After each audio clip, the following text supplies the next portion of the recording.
Jim Klauck here on the Checka Pro radio show, aka Checka Pro Joe. I have got our soft wash and pressure wash expert. He's a home cleaner from the outside in, Mr. Jim McDonough from Veterans Cleaning Solutions. Hey, Jim.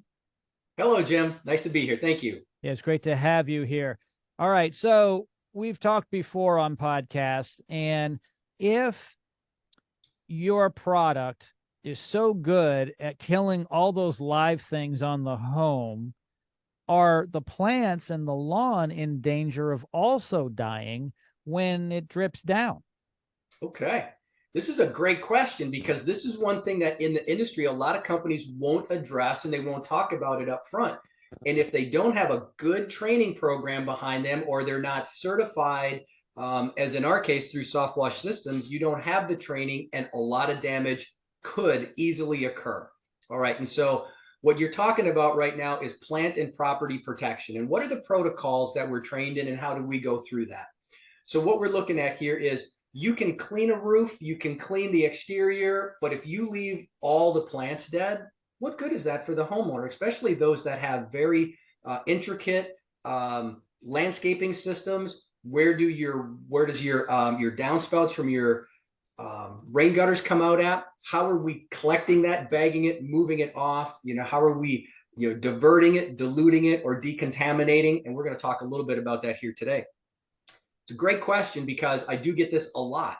And so a lot of times companies that don't know what they're doing, they're startups or they're out there as side hustles, they don't have the training, the expertise in this one area right here. They may be effective on the outside of the home, but they're going to end up causing some severe damage, which ends up frustrating the customer. And whoever's got the green thumb in the home, you're not making friends when you damage their plants.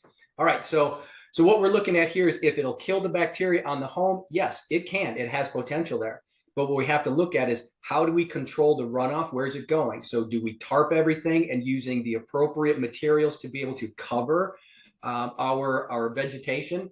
Where is the downspouts coming out? Can we dilute or divert where the large streams are coming from and where they're going to concentrate at? All right. And there's just some cases where there's a valley in a roof and there's a boxwood that's underneath it. And there's no way really to collect that. We'll do everything we can to cover, to dilute, to decontaminate, and divert all of the solutions that are coming off the roof. But if we see something that we've got a specific with, we're going to address it up front. Okay. And we'll say if that's part of this and the roof is at a certain level, this is why we always say, make sure that we're cleaning the home before it really needs to be restored. So maintenance cleans versus restoration. We always want to do maintenance on a home, scheduled maintenance. And we want to do this to be able to keep the price low and the risk to our plants low. And so if you think about this in your mind as like a stoplight, green is scheduled maintenance. This is where we're looking at the lowest amount of maintenance. We're looking at the lowest amount of risk to the plants, the property, the homeowner. Okay. And then as we go to yellow, this is deferred maintenance. We start to see really heavy growth patterns on our roof. We got real heavy growth on our eaves.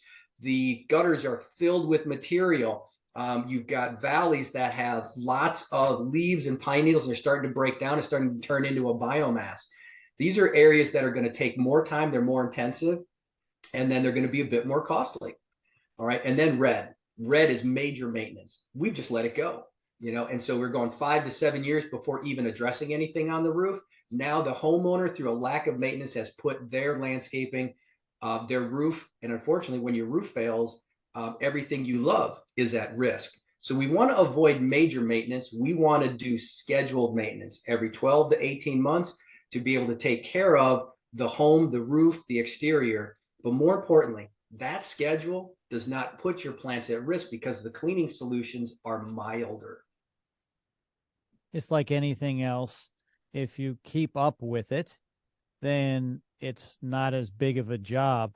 What I picked up on was there's a lot of prep work too. It's kind of like painting.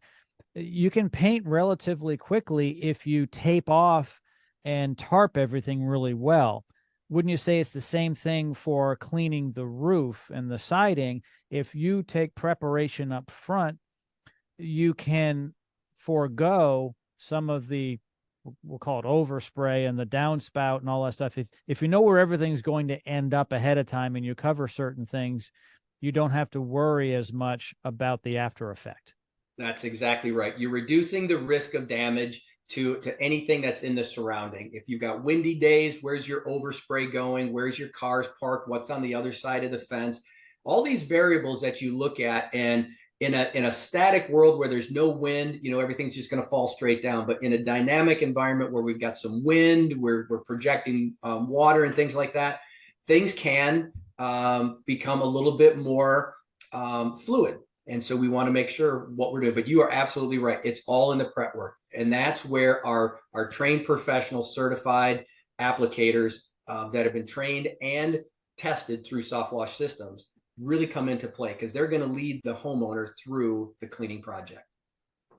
Don't attempt this yourself, everybody. Hire Veterans Cleaning Solutions. It's really the way to go. All of Jim's information, his contact information, scheduling, all that is in the notes of this podcast. There's no excuse not to have clean siding and a clean roof. For goodness sake, get it done. Jim, as always, thank you so much for joining me today. My pleasure. Thank you, sir.